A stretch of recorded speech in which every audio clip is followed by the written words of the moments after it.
വിവാഹത്തിനായി നാട്ടിൽ പോകാനിരിക്കെ സൗദിയിൽ അപകടത്തിൽ മരിച്ചവരെ തിരിച്ചറിഞ്ഞു. വയനാട് അമ്പലവയൽ സ്വദേശി അഖിൽ അലക്സും പ്രതിശ്രുത വധു നഴ്സുമായ ടീനയുമാണ് അൽ ഉലയിൽ മരിച്ചത്. അപകടത്തിൽ 3 സൗദികളും മരിച്ചിരുന്നു.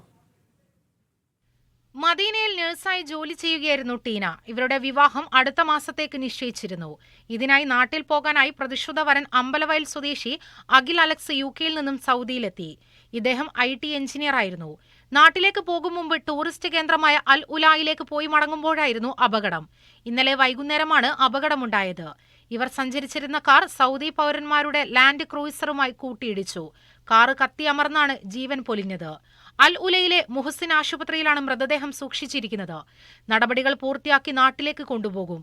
പെരുന്നാൾ ദിനത്തിൽ 3 മലയാളികൾ മരിച്ച ആഘാതത്തിന് പിന്നാലെയാണ് ദാരുണമായ മറ്റൊരപകടം. ടീനയ്ക്ക് 27-ഉം അലക്സിന് 28-ഉമാണ് പ്രായം. Media 1 Medina.